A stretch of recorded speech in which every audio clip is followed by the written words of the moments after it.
burning issue. Does anyone have one? We're all sort of above 19, which is nice. We're all adults, and I think we should all be sort of free to discuss some of the issues that sometimes we feel like are inappropriate for maybe different age groups. I think the way we split up today is really good. It's an opportunity to have some of those questions that you have answered or those issues addressed. So is there anyone with something that they want us to discuss, particularly around relationships, dating, marriage, and decisions in that area? Find somebody who knows how to use a mic to create space on the Anything at all? We'll break the ice by just giving my briefs. Give Auntie 10 to just say something. Check these fresh ones. Just say 5 minutes, 5 minutes. And then maybe questions will arise from there.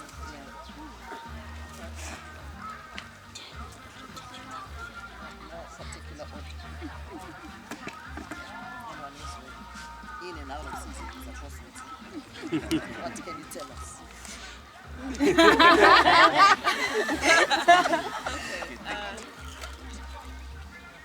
Hello guys. It's a good thing that you came. That's the first thing.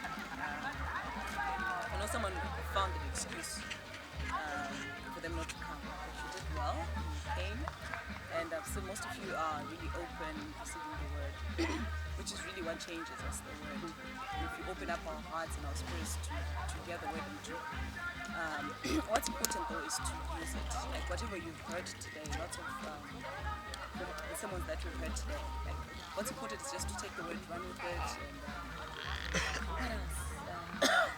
How do you know you made the right decision? You guys have been married how long now? It's 1 year 8. How do you know that you guys made the right decision about each great man. I wanted you to He's an record amazing man, I should tell you. so I remember it's today okay. we slept over at the Moyos. Yeah, it's okay. So I remember It's thinking okay. and telling people, saying, we should really pray for this man. Just thank God for them. They're amazing. I don't want to lie. It's nothing like I've ever seen. Like I expected marriage to be a disaster. Like I was scared. I didn't want to get married. But with him, I'm like, I can survive this. I'm actually enjoying it. So how do I know I made the right decision? Well, of course I prayed about it. And we then had counseling. Bishop knew us. They were really good, and with our apostles. It was really good. Yeah, right. Now I know what to talk about. Right. The other thing is when you're getting into a relationship, talk to your mentors. Talk to them before you get into the relationship. And then that's the first thing. The second thing is when you're getting serious, again, go back to your mentors or someone you really admire who's up there, who's in a lovely marriage and stuff. So before you get married, and the mistake that I've seen people do is they try to fit their programs and their wedding dates and their kitchen tea dates they're trying to make people from the church fit into it. But the way to go about it is if you're planning to get married or stuff like that, really check first with them. And then just, people will flow and they will enjoy everything together with you. But if you try to just do this, you know how our apostle is always saying, we want people who go straight like this. So if you do it right the first time, I tell you, you enjoy it. Everything, the planning, the wedding, the church will be supportive, everyone will be supportive, and you have blessings and everything. So yeah, that's my encouragement. Answer before you get to the wedding. Yes, before you get to the wedding. Answer what's important. Now, Mr. Tapiri. Yeah. I think there's one thing that the apostles love to say, and marriages don't end wrong, they start wrong. You see, in marriage there's nothing like a disaster, a natural disaster. And the failing to plan is planning to fail. That's right. So I think the most important thing is now, if you are not in a relationship, my advice would be get the 12 foundations of marriage. You see, when we went through the foundations before our marriage, when we started, we were doing it because it's a church program. We'll be honest. But get the 2 8 hours, lose not the church did. But I tell you, when we finish, even now we even try to tell other people that are not in HPV, if you can just get this book, but you will never understand it until you go through it.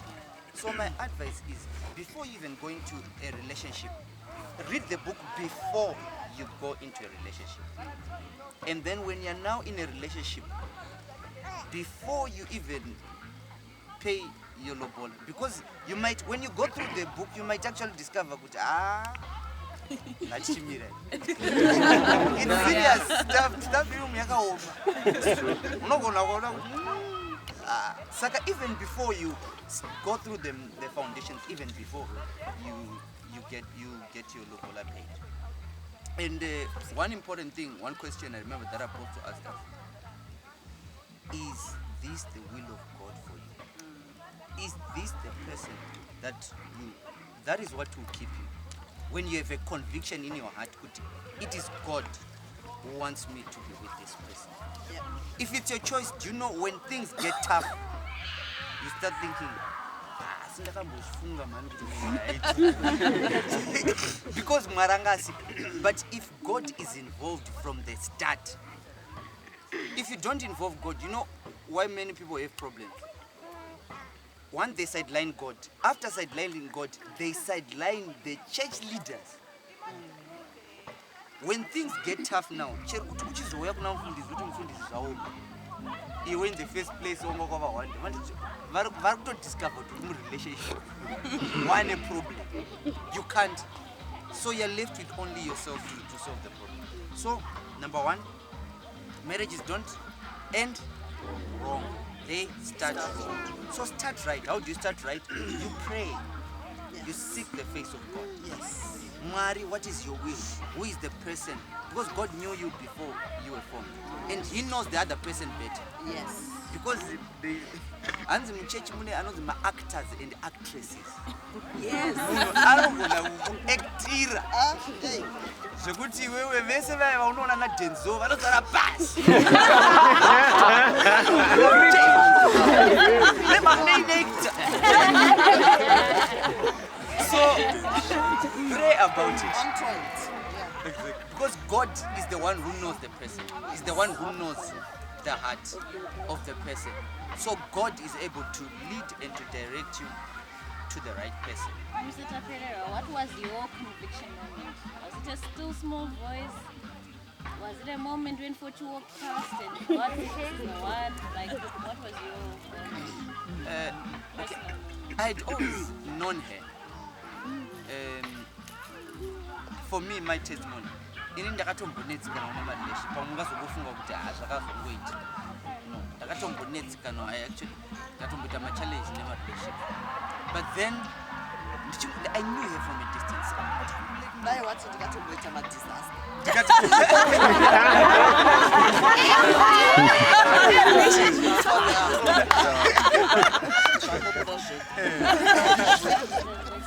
Ndakatomboita ma disaster. But then when I got to know her, I'm not the teacher. And then when I was talking to her, I remember this day. Exactly. That was my moment. I would like to see she got 100 beats for something. But what is it that she's got? Let's go together. So she was going to this children's home to help them out. It was like a horticulture with their garden. For me, I can't strike it because I've always had it within me. I would like to help other people that are less. So for me, and this is I can't explain exactly, but that was like that struck me. That's the question. That is what strikes me. I can help Tapiwa. When we were driving to Chinoi one day, he said to me,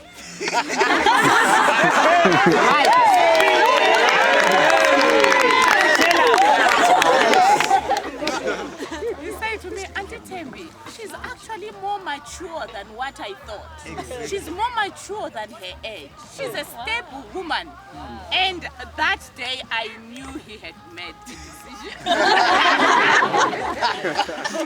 We were going for ministry, by the way. So it was in the presence of God as we were praying, as we were going to Chinoi, because we were assigned to be in Chinoi at that time. So for me, that was the moment that I would say yes. He was very clear. And he talked so much about how she loves God, how she's walking with her mom, Chiriseri. And it gave this smile in Tapua's face. She's walking closely with mom. She seems to be, she loves the Lord. And I tell you, the smile that was in his face. Sorry, Tapua. Thank you, actually. Oh, you're not walking closely with mom.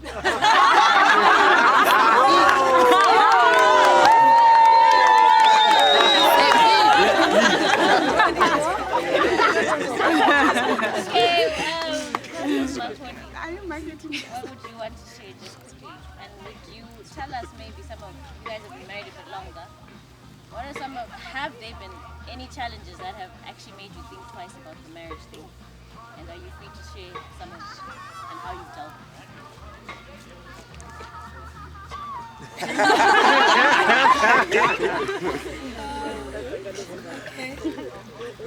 I'm actually trying to think. even if it's not about challenges, anything else that you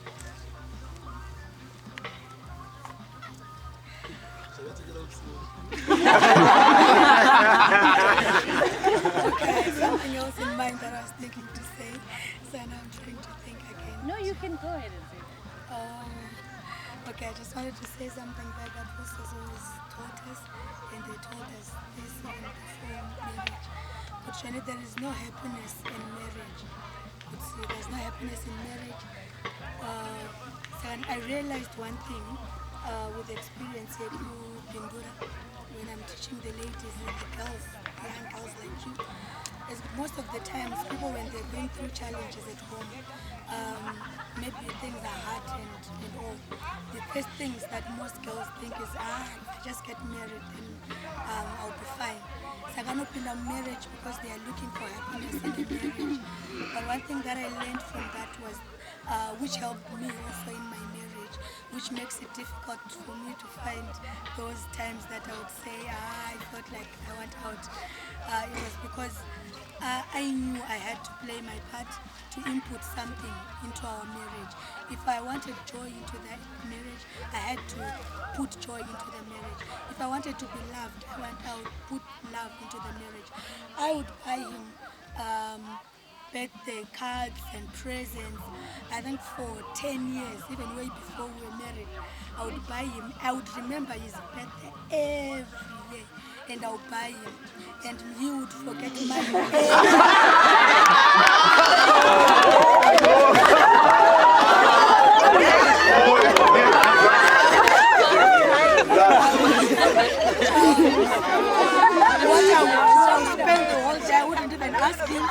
I wouldn't even say anything.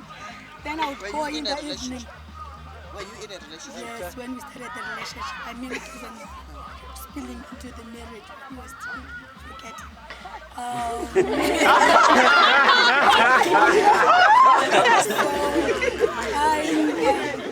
would buy him presents. I wouldn't say you didn't buy me the last time. So because you would tell me all the time,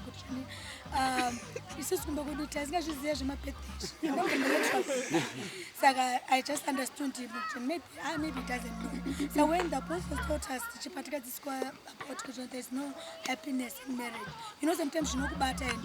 But I said I made it my point to say this man, I'll teach you to celebrate my birthday. Celebrating his birthday. I would buy him a cake. Up until when we were married, now we would invite friends and say come and we'll buy a cake and we'd talk, because obviously when it becomes bigger now, he wouldn't forget mine next time. Because he knew, sister, last time I he was so persistent. I didn't say I'm going to leave him because I'll go for that other guy because I know that one will buy for me. But I planted, I said I did something. I planted that into our marriage to say, I want us to be happy, and I know if I'm not going to do this for him, and if I'm not going to teach him, this one would not touch you, matter when we are going to work, after marriage, gender kubasa town, you would not. Apenda itu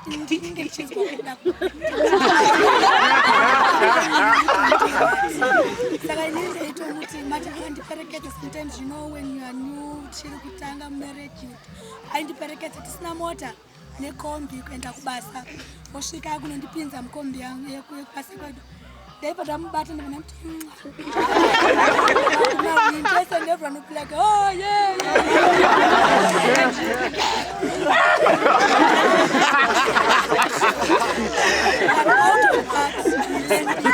know, now you can just do it anyway, anytime. Because of my persistence, because I understood, if I want this, I have to input it into the marriage. I have to work for it. So many people are saying, many of the young girls and the young boys, I think, we get into the marriage because we have problems or whatever. Tichiti tunawana joy into that marriage, and what is making us divorce faster or relationships is because we are not willing to work. We are not willing to invest something into the marriage. So I think even as you are preparing to get married or to find a guy, you shouldn't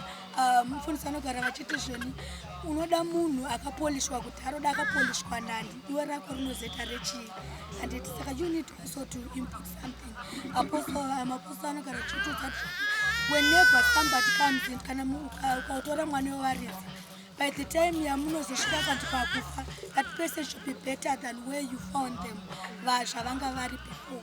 Saka which means you should constantly invest in the relationship or in the marriage.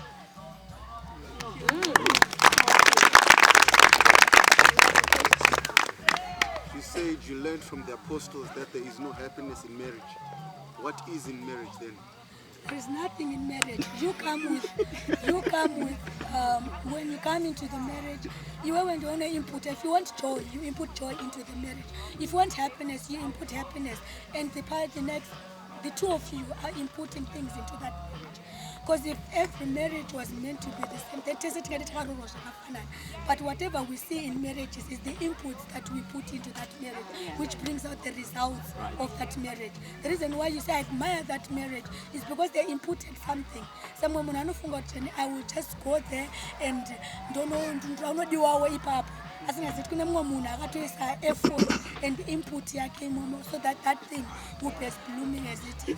Some people are because they inputted hatred, they inputted pain, then that's what came out of that marriage. So in marriage there's nothing. When you come together, then that's when you input something, then we will see what will come out of it. Yeah.